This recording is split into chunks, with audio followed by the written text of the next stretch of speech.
Welcome back to the old barn on Ann Street. We're moving right along and all the work we're doing in the barn, and today we're going to show you some more of the work we did to put the door in the back room, the classroom, and preparing Janet's studio for all the things we need to do there.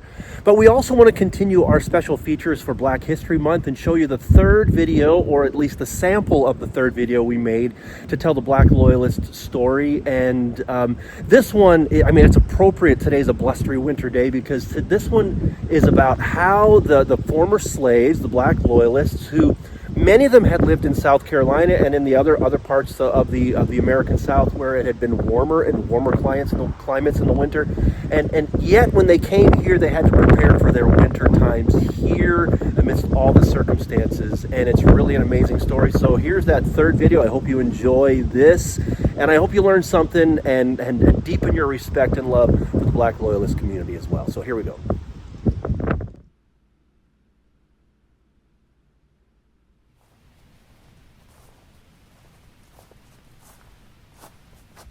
"1783 was a year of promise, until it wasn't.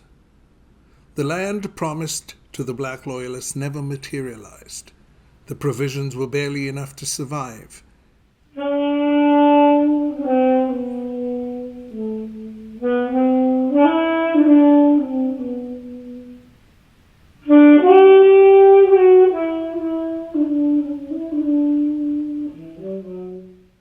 Winter was coming. Prior to their escape, many of the Black Loyalists had been enslaved in the warm climate of Southern American colonies. Now, a cold Canadian winter was quickly approaching.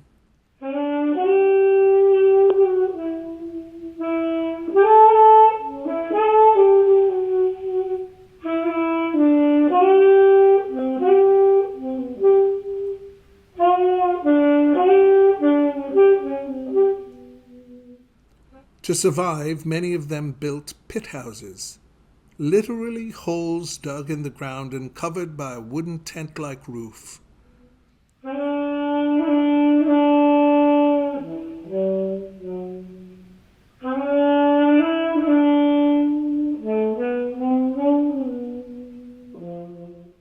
In spite of the pit houses, the Black Loyalist community survived against all odds.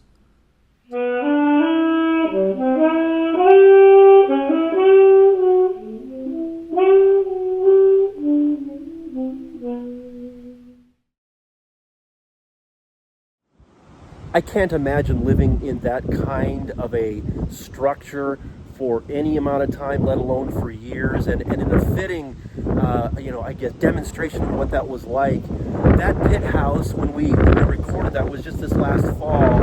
And this winter has been very wintry. There's been a lot of snow, a lot of wind, a lot of storms, and that pit house has not survived this winter. And so that structure couldn't even survive this winter, let alone the many years that people had to live in it. So it's a powerful story. If you want to have access to the full video, you can find it on my website, panorama.com.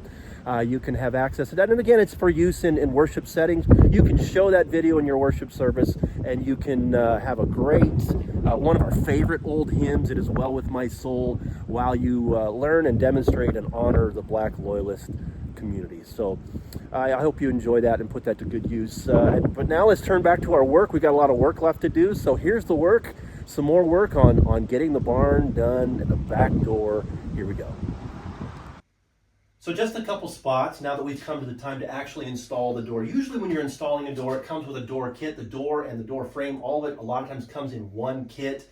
Set it in, you just put some shims in, screw the sides, and everything is done. Well, we don't have that option here because where it's custom size, we got a door that from a salvage yard, a really old door.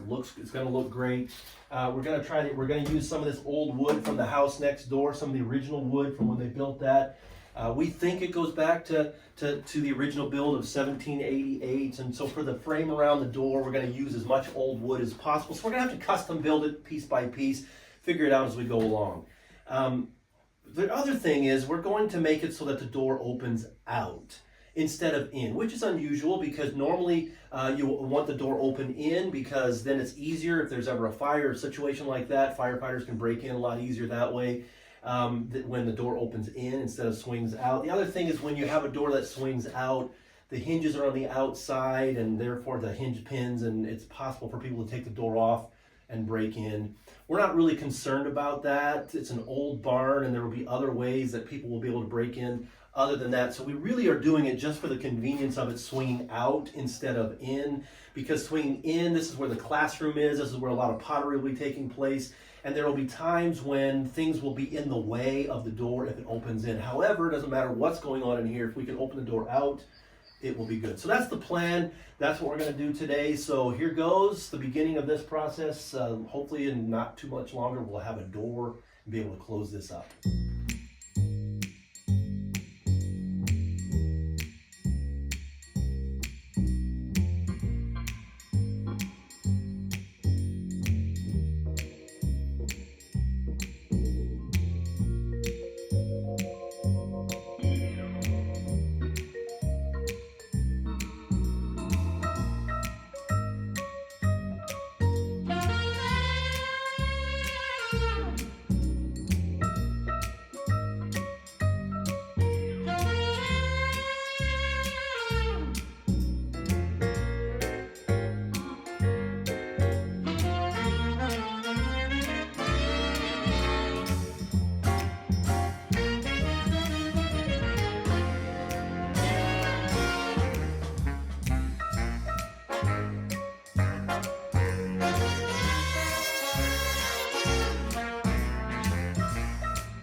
I love that old door that we picked at the salvage yard. I think it fits great. It's going to look good, and we're loving the way it's coming together. And here's some more work we're going to do next week.